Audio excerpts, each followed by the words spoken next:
watching by the poplars, Collinette with the sea blue eyes.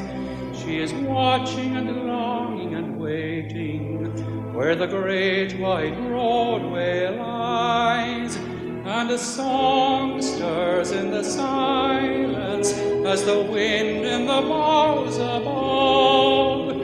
She listens and starts and trembles. 'Tis the first little song of love. Roses are shining in Picardy, in the hush of the silver dew. Roses are flowering in Picardy, but there's never a rose like you. And the roses will die with the summertime, though our roads may be far apart.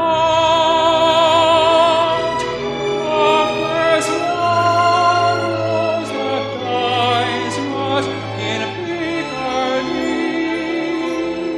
'Tis the rose that I keep in my heart.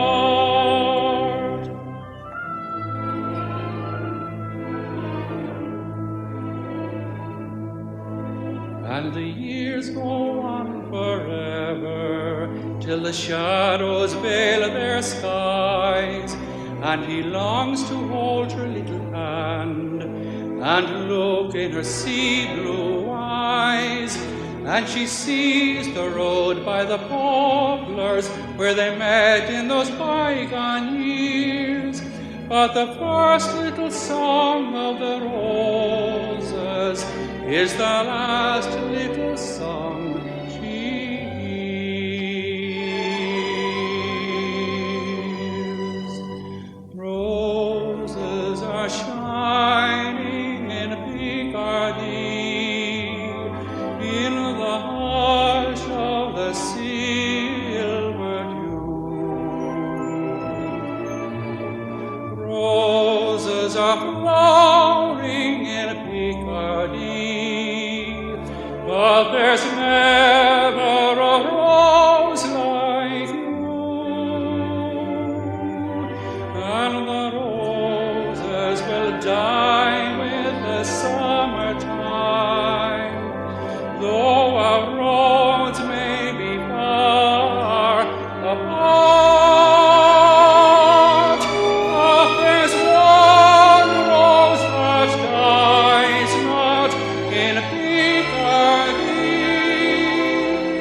'Tis the rose that I keep in my heart.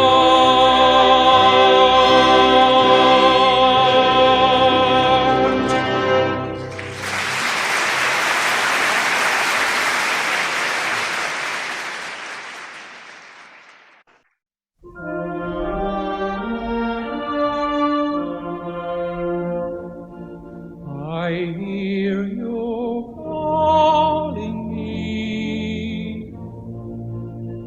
You call me when the moon hath veiled her light. Before I went from you into the night, you came. Do you remember back to you for one last kiss beneath the kind stars' light?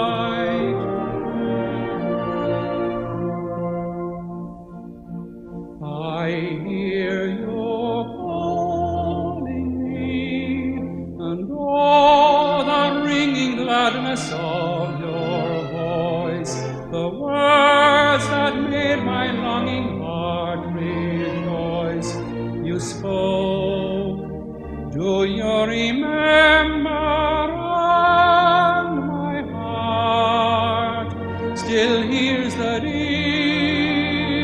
distant music of your voice.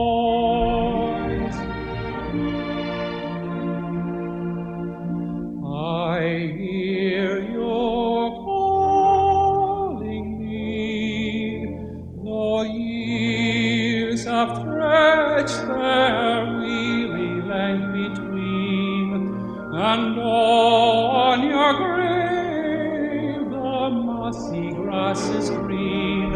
I stand, do you behold me listening here, hearing your voice through all the years between?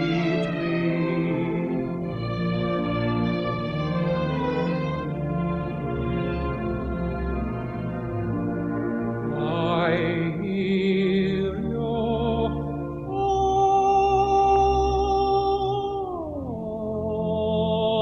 calling me.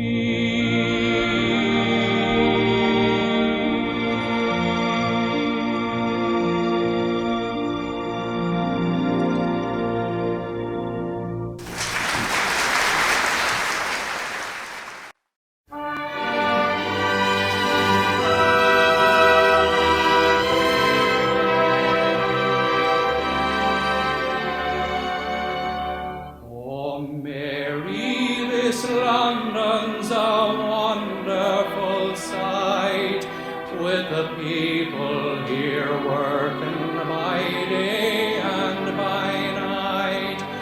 They don't sow potatoes nor barley nor wheat, but there's gangs of them digging for gold in the street. At least when I asked them, that's what I was told. So I just took a hand at this digging for gold. But for all that I found there, I might as well be where the mountains of Mourne sweep down to the sea. Leaving the mountains of Mourne, we travelled south, through the mountains again, and into Dublin in Leinster. In Dublin's fair city, where the girls are so pretty, I first set my eyes on sweet Molly Malone, as she wheeled her wheelbarrow through streets broad and narrow, crying cockles and mussels, alive, alive, oh, alive, alive, oh, alive, alive, oh, crying cockles and mussels, alive, alive, oh. Leaving Dublin now, we can head south through the Garden of Ireland, which is Wicklow, or through Tipperary, into Cork, which stands on the bank of the River Lee. How oft do my thoughts in their fancy take flight to the home of my childhood away, to the days when his patriot's vision seemed bright, ere I dreamed that those joys could be paid. When my heart was as light as the wild winds that blow down the Mardyke through each errant tree, where we sported and played 'neath each green leafy shade, on the banks of my own lovely Lee, where we sported and played 'neath each green leafy shade, on the banks of my own lovely Lee. And now we go from the rebel county Cork up through Clare and into the west of Ireland and to Galway and Galway Bay.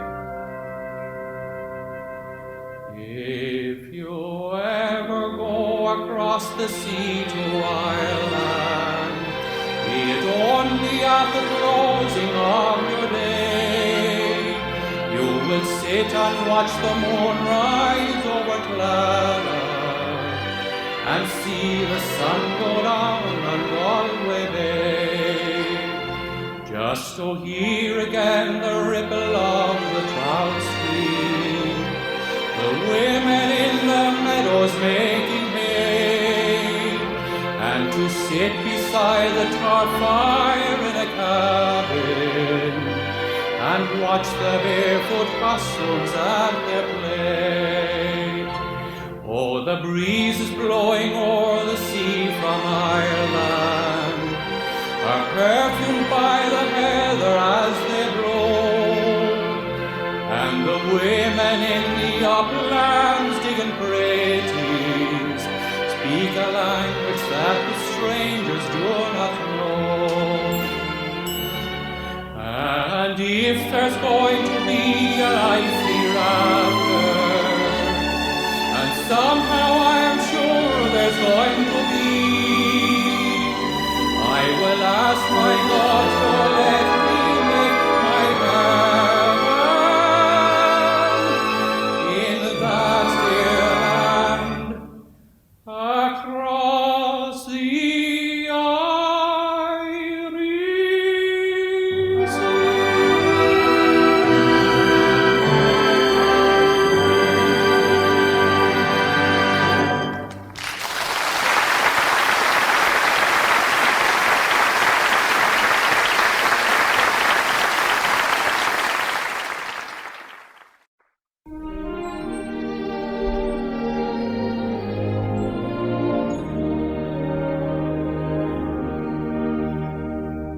There's a little brown road winding over the hill to a little white hut by the sea.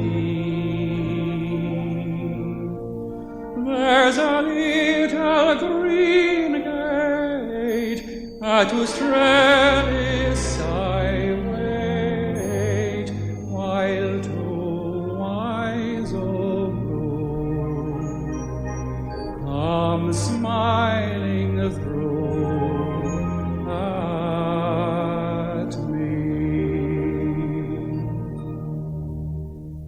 There's a grey lock or two in the brown of the hair, there's some silver in mine too, I see. But in all the long years, when the clouds brought their tears, those two eyes of blue kept smiling through at me. And if ever I'm left in this world all alone, I shall wait for my call patiently. And if heaven be kind, I shall wait there to find those two eyes of blue still smiling at me.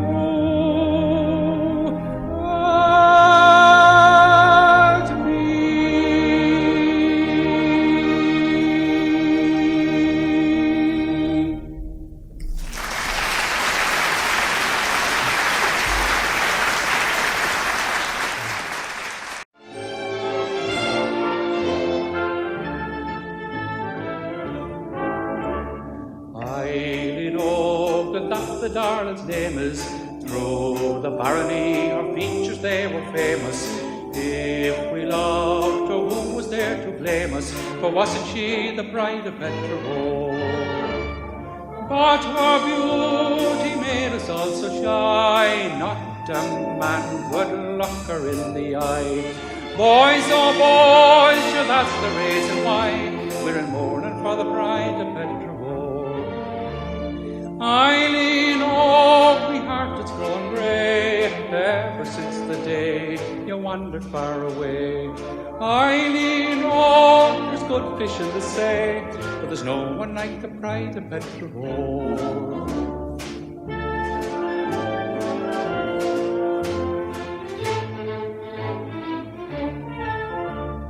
Friday at the fair in Ballintubber, I met McGrath the cattle jobber.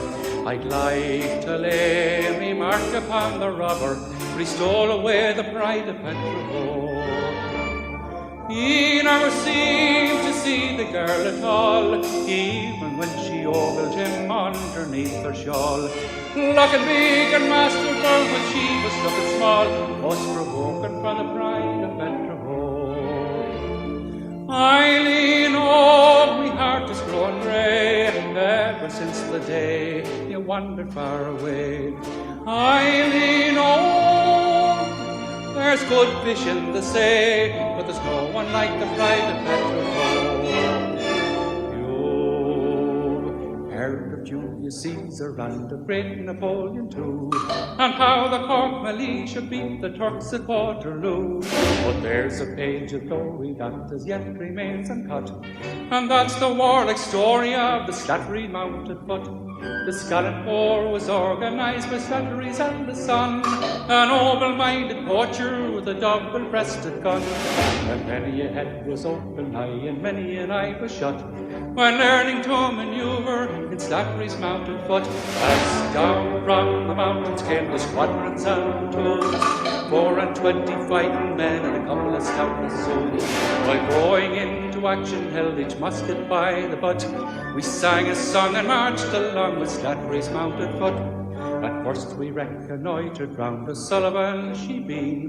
It used to be the shop house, but he called it the canteen. And there we saw a notice which the bravest hearts unnerved: all liquor must be settled for before the drink is served. So on we marched, and soon again each warrior's heart grew pale, for rising high in front of us we saw the county jail. And when the army faced about, was just in time to find a couple of stout policemen had surrounded us behind. Down from the mountains came the squadrons and platoons, 24 fighting men and a couple of stout bassoons. While going into action held each musket by the butt, we sang a song and marched along with Slattery's mounted foot. I've an isolated house and the cow or two at grass. I've a plant garden running by the door. I've a stable for the hens and a shelter for the ass. And what could a man want more? I don't know, maybe so, but a bachelor is easy and is free. And I've lots to look after and living all alone. There's no one looking after me.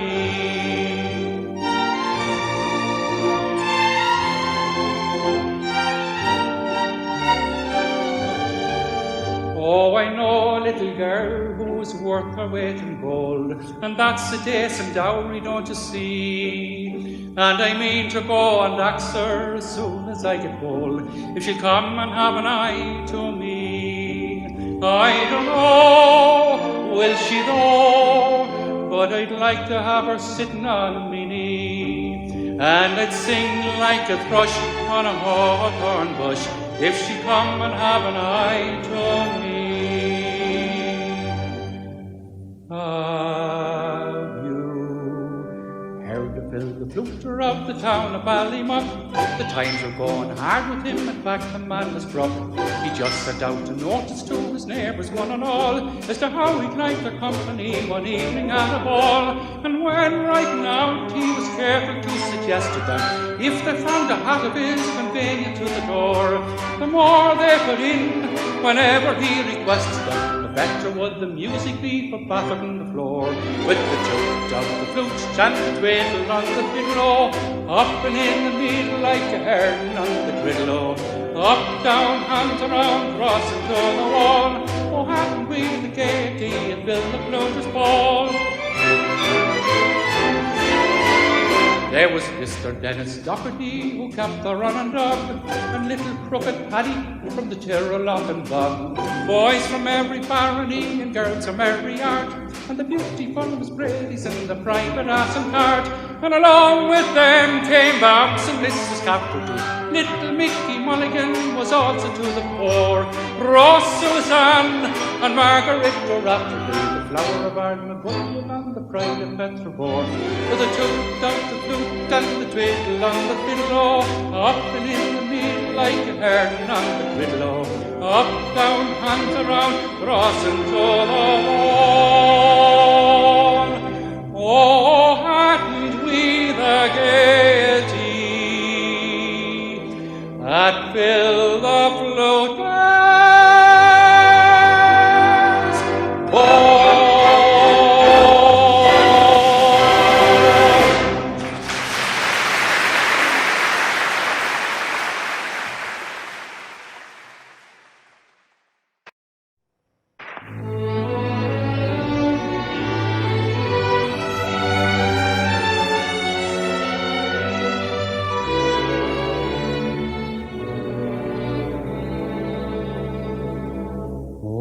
Danny boy, the pipes are calling from glen to glen and down the mountainside. The summer's gone and all the roses falling. 'Tis you must go and I must bide. But come ye back when summer's in the meadow, or when the valley's hushed and white with snow. 'Tis I'll be here in sunshine or in shadow. Oh, Danny boy, I love you so.